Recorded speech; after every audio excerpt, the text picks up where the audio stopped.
I think this video was always on the table for this channel. I covered Spoonie and his historical problems in the year of our Lord 2020, and last year I covered the angry video game nerd.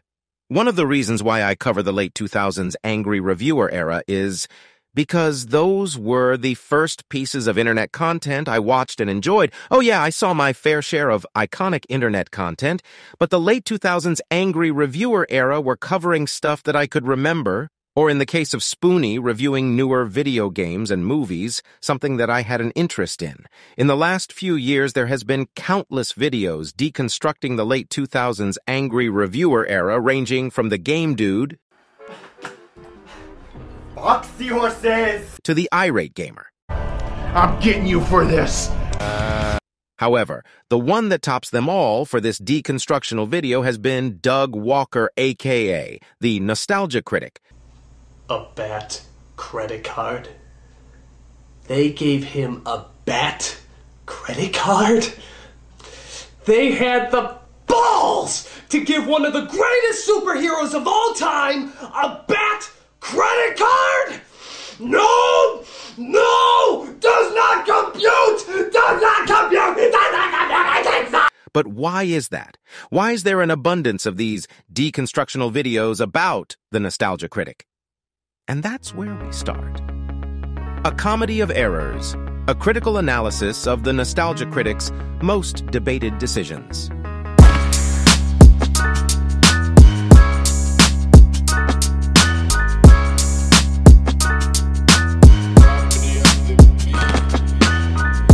This review has become somewhat notorious online because there is something deeply compelling about it. I don't really mean this lightly when I say that, in my opinion, the pilot episode of Demo Reel is the worst thing that Doug Walker has ever produced.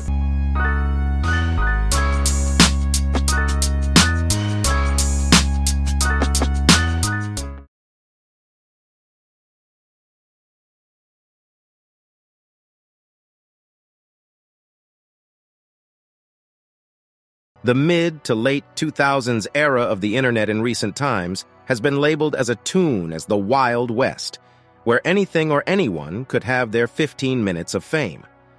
The internet was not corporatized yet, and kind of ran like public access television, with all of the oddities that come from that medium. Well, Peter and Tweeter, we're doing a new show. The online space was an empty plain, a vast sea of potential. Yeah, sure, 80% of it was Rule 34, but hey, what are you going to do?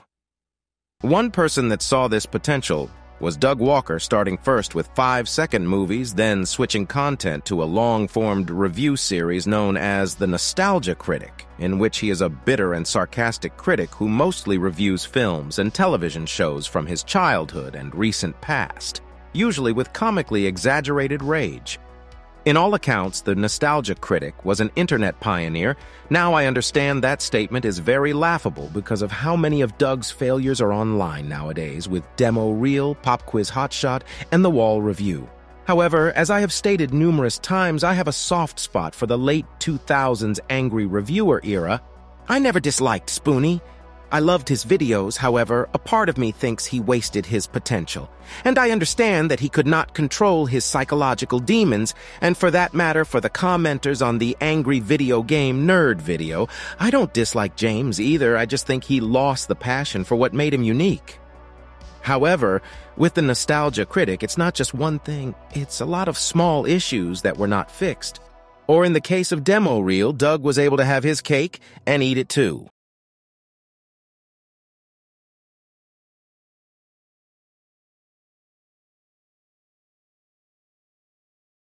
So, there is an aspect of the Nostalgia Critic that I have not brought up yet. Doug wasn't your prototypical YouTuber from back in the day.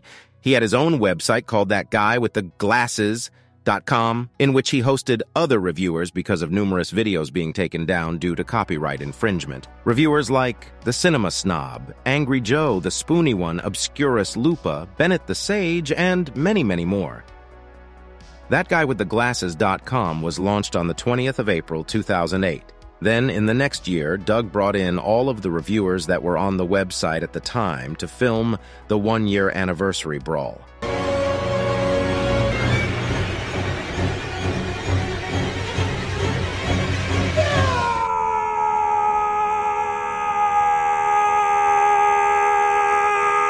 Looking back at the Brawl now, after all of the many controversies it is still interesting to look at, you can see before egos got in the way, they were having fun.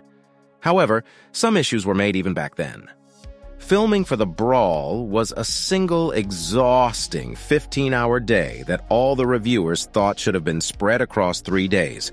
But Doug was forced to rush them because he couldn't convince the hotel to give them the conference room it was filmed in for more than 1 day. The script was lazily slapped together and revised countless times during filming. They had no stunt safety or coordination. This led to a few sprained ankles and Angry Joe knocking Spoonie out with his own fist when they took an idea too far. Right there, if you see that Angry Joe catches one of my punches and he starts hitting me in the face with my own fist, that was a bit we came up with together. And we shot that about 3 times. And the first time we shot that scene, which actually might be the take you see, Joe catches my fist and then proceeds to just crank me right in the forehead with my own fist and knocks me out immediately. When I got knocked out, it was just kind of like me taking a shot I didn't expect, so I wasn't really hurt that badly. Yeah, I had a headache, but Joe felt really terrible, and I actually was so not mad about it at all. Because I was like, dude, I told you to do that. But I got tagged in the head, and I had to sit down for a couple minutes. But other than that, I was fine. So, needless to say, the production wasn't the most professional, but I have to give Doug a pass on that because this was their first one. It's kind of a mini miracle that Doug got some remotely watchable from the Brawl and how many people were involved. Plus, there wasn't this bar set on what was classed as professional in the late 2000s in regards to web series. Now, for this video, I will not be going through all of the anniversary films, cause there is not enough booze in the world that could make me set through them all again. For this video, we need to talk about the most infamous movie to boldly flee. Now to understand what Doug did after the film came out is necessary to understand why Doug did what he did. The Stop Online Piracy Act, SOPA, was a controversial proposed United States congressional bill to expand the ability of U.S. law enforcement to combat online copyright infringement and online trafficking in counterfeit goods. The bill says that if copyrighted material is uploaded onto a website, the owner and host of that website is legally responsible. And there is so much new content that's uploaded onto YouTube on a daily basis, there is no way that Google will be able to catch everything. It's a very community-based network. People find infringed material, they flag it, and then YouTube investigates it, and they say, oh yeah, it is, or no, it's not. But under the scrutiny of this new bill, which they want to make a law, the government could just be like, oh no, that's copyrighted material. You're out, that website down. And that's done. It's the government. Done. Introduced on October 26, 2011 by Representative Lamar Smith, provisions included the requesting of court orders to bar advertising networks and payment facilities from conducting business with infringing websites and web search engines from linking to the websites, and court orders requiring internet service providers to block access to the websites. You can't share until you show us that you're not sharing something we don't like. Suddenly, the burden of proof for legal versus illegal falls affirmatively on us and on the services that might be offering us any new capabilities. And if it costs even a dime to police a user, that will crush a service with 100 million users. This bill could have changed the foundations of the internet, and many people took a stand. Fight for the Future organized thousands of the most popular websites in the world, including Reddit, Craigslist, and the English Wikipedia, to consider temporarily closing their content and redirecting users to a message opposing the proposed legislation.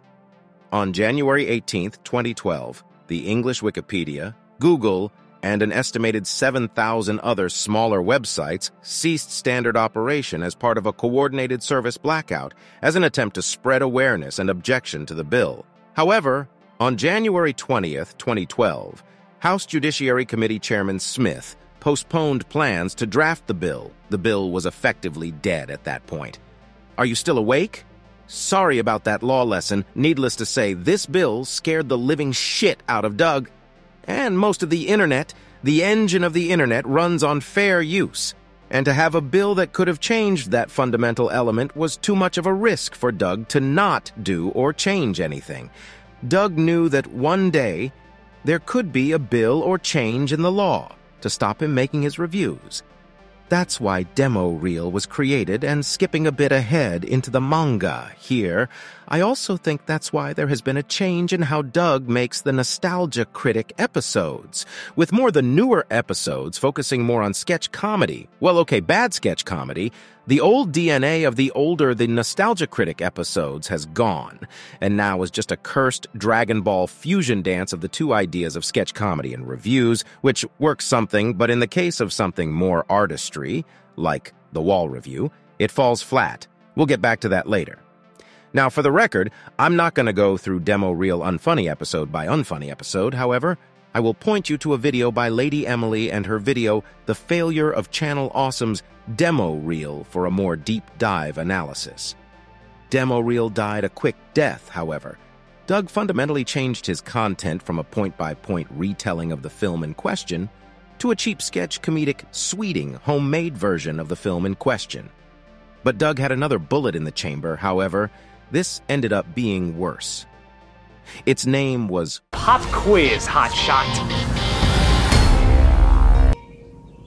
What the fuck is this piece of shit?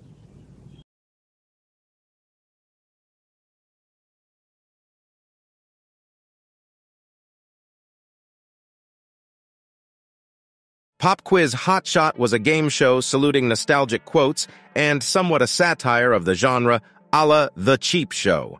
Each contestant is asked a series of questions involving nostalgia quotes. If the contestant does not know the answer, but can make the Nostalgia Critic laugh, 10 points are still given. But look out for the spazies. The first one to hit their buzzer when they appear ends the round, while the other has to pay the penalty through round 2, where the quotes get even harder. The winner with the most points faces off against the Nostalgia Critic in a one-on-one match. If the contestant wins, they walk out with a cash prize. The show was crowdfunded on Indiegogo in 2013, raising $89,757, but $47,767 was spent on studio upgrades and the initial costs for the show. So your money will not only go to fund this one game show, everything will go into getting our productions to you faster and better.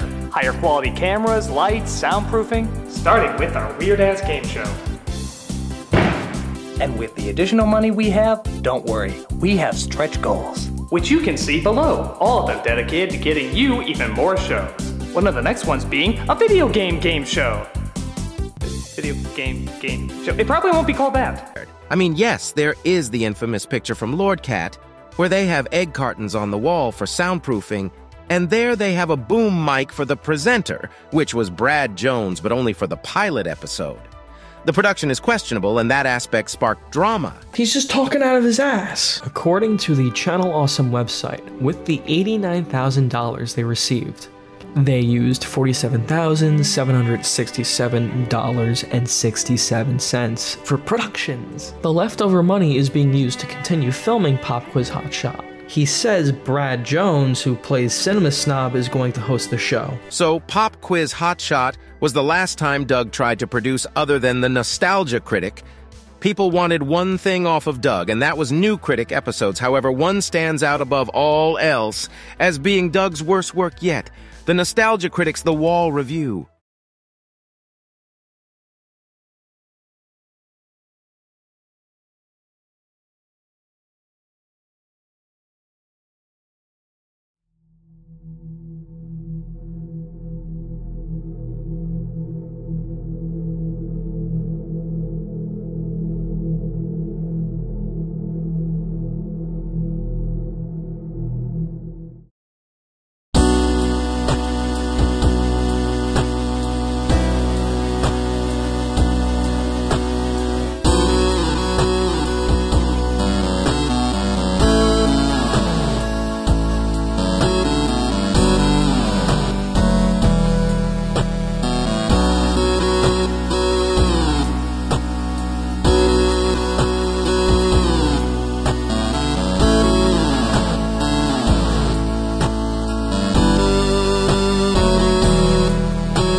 Pink Floyd. The Wall is a 1982 British live-action/animated psychological musical drama film directed by Alan Parker, based on Pink Floyd's 1979 album of the same name.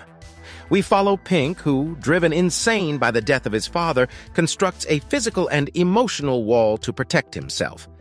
Mixed and average reviews aside, however, the wall is beloved with a strong fan base. For this part of the video, I actually sat down and watched the wall.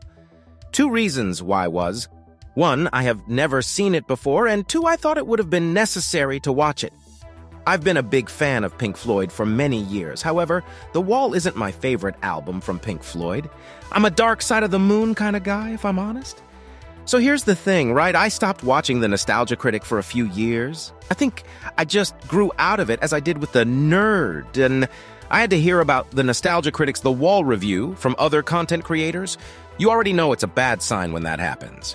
One of the many issues that the Nostalgia Critic's review of The Wall was criticized for was the lack of historical context and cultural understanding.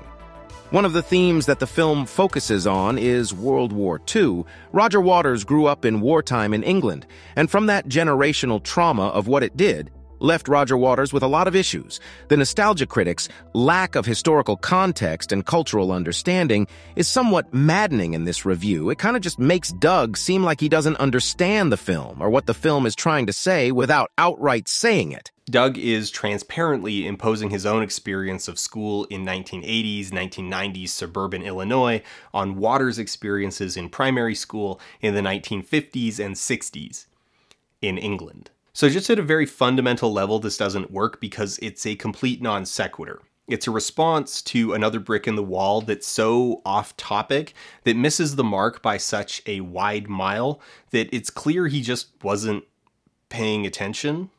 Like his part on the film referencing World War II and contrasting that with high school was kind of lost in the review. Time out, is this really a World War II reference?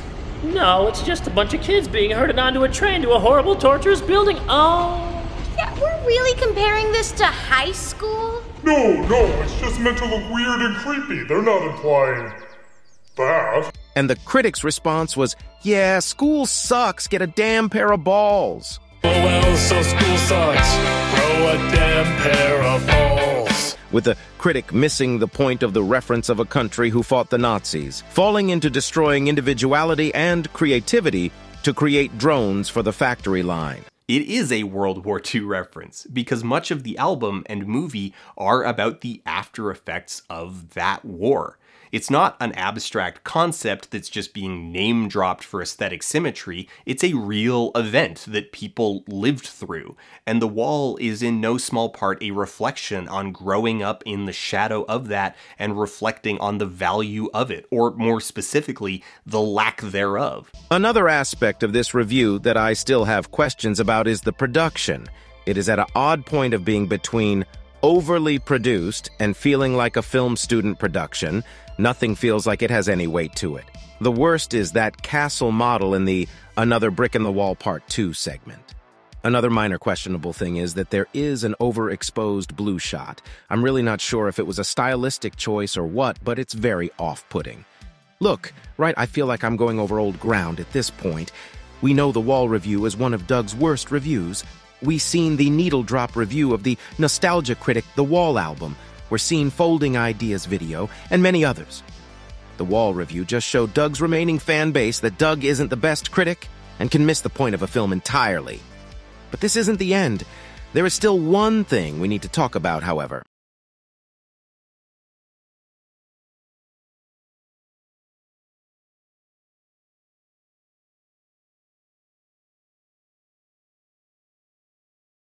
So yeah, that's about it. Look, right. The Nostalgia Critic Doug has gotten a lot of shit thrown at him in recent years. Issues, some were on him, and some shit was blown out of proportion. So I think we can all learn here. So yeah, that's the end of the video. Oh, did you think I forgot about the change the channel movement? Oh, don't worry, I didn't. Now, here's the thing. I thought this was going to be one video talking about 3 aspects of the Nostalgia Critic channel awesome.